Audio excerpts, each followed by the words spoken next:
So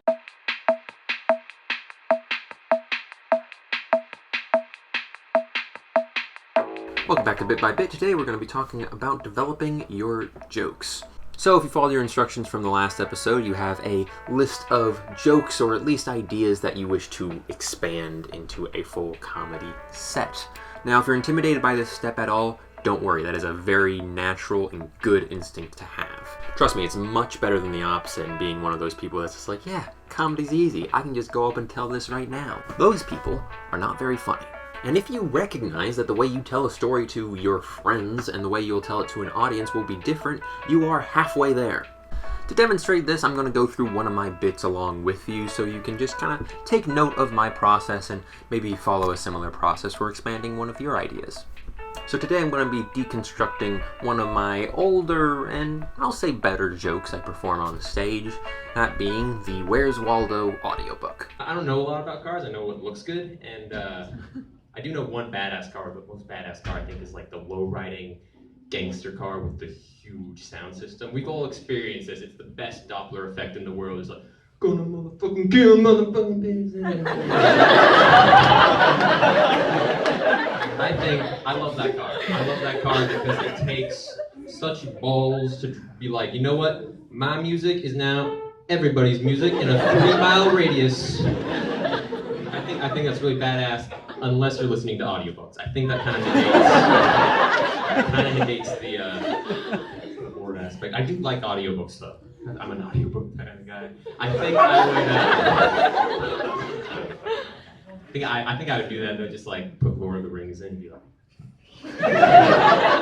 listen to the bass on that narration. It's J.R.R. Tolkien, son. Just own it.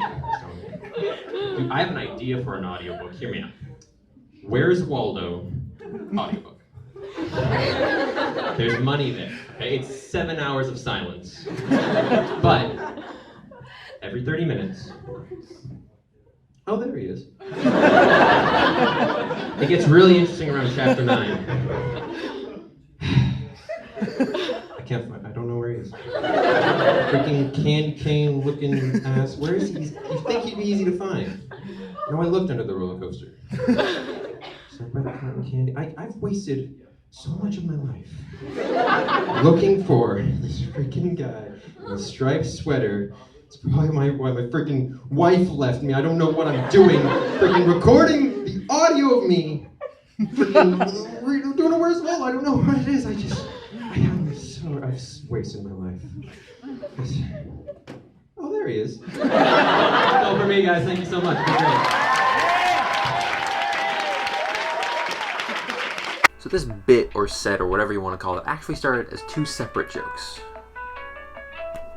One was just an observation I had when one of those cars with the huge sound system drove by, and I realized that's something I always notice, it's something everyone notices. Why do I think that's ridiculous? So I just wrote down car with the huge sound system. The other one was based off a conversation I had with my brother where I don't even remember the circumstance, but just the words Where's Waldo audiobook popped up and I went, that is a brilliant fucking concept, and wrote it down immediately. And then in expanding both of these bits, I found a very good way to mix them together and make a pretty solid set out of it. So the cars with the huge sound system. This is a great example of a bit that wasn't necessarily funny at the time and was more of just something that I noticed. When those cars drive by, I'd just be like, and I wrote that down. And the process of how I turned this into a joke just came in expanding that and asking myself the questions. Alright, why am I laughing at this person driving this car? Why is this weird to me? And it's for a couple of reasons. For one, I'm the type of person that doesn't like it when my headphones leak a little bit of music, let alone blasting yours for the whole neighborhood. And I think possibly other people would relate to that aspect of it. At the same time, I didn't want to just point out how annoying these cars were and rant about it in that way. This represents a balance a lot of comedians struggle to make when developing their jokes.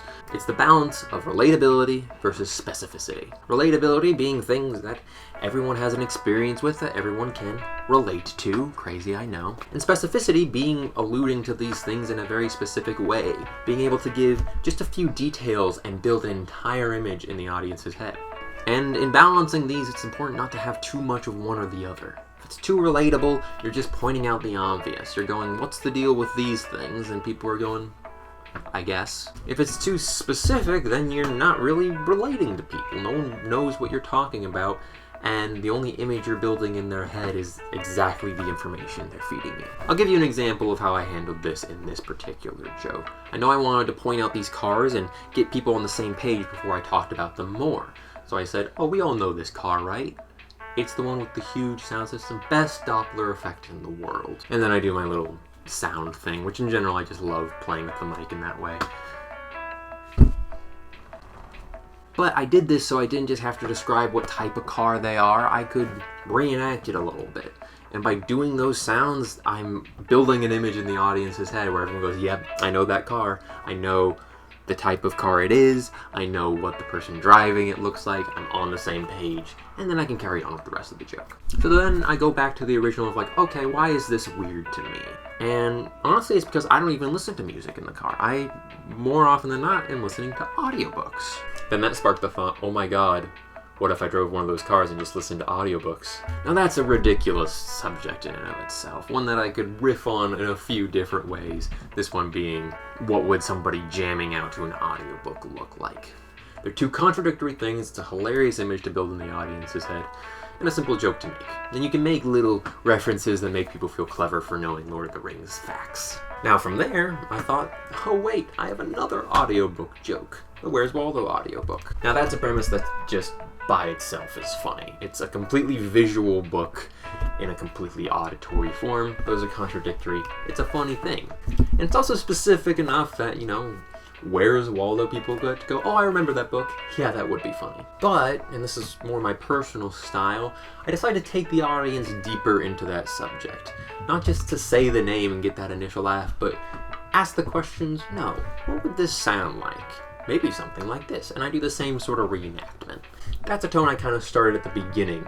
I like to make this energy in my sets of, come explore this ridiculous concept with me. It could be something normal, it could be something weird. So yeah, I'm doing the reenactment of the audiobook, and I'm thinking, oh, it'd just be like silence. Oh, there he is.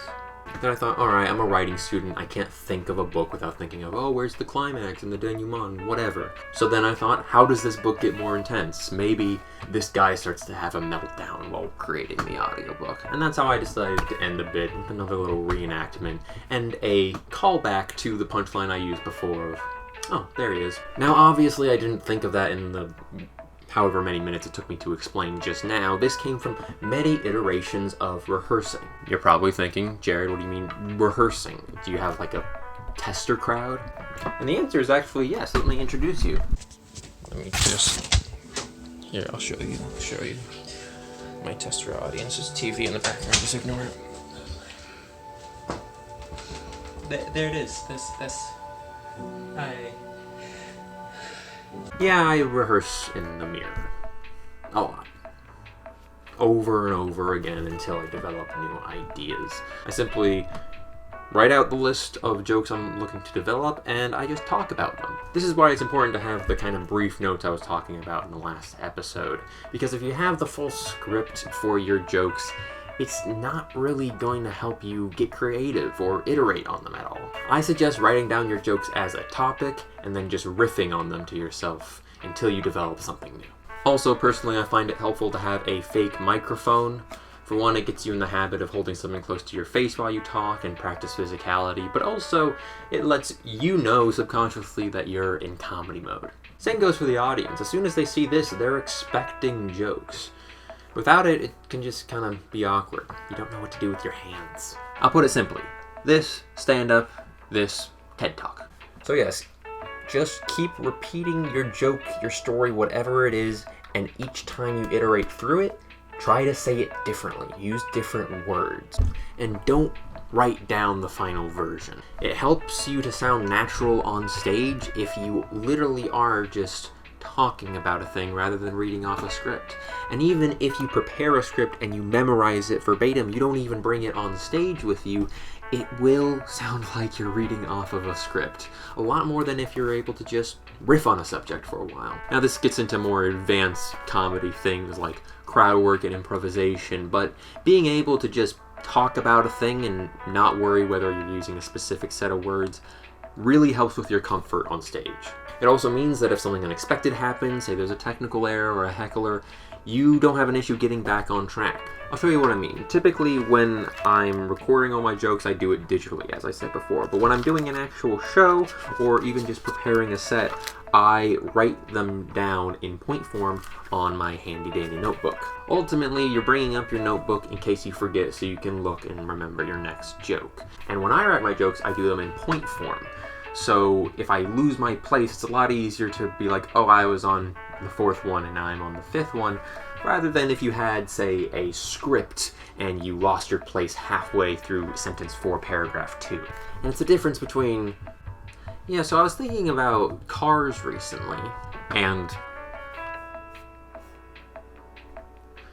I was thinking about cars recently. It seems like a theme that in each episode I get slightly into talking about the next episode, but in the next episode when we go over open mic tips and tricks, you'll learn about the limited time you have on stage, and literally every second can matter. So the more time you save by writing your notes in a more accessible way, the more time you have for jokes. Simple as that. In summary, write down the jokes you want to develop, talk about them to yourself in the mirror with a fake microphone, expand on them, ask yourself the questions of why does this make me laugh? How can I make others laugh? What are some absurd directions I could take this? Where are they expecting me to take this so I can subvert that expectation? All these things kind of come naturally once you start to repeat these jokes to yourself in the mirror.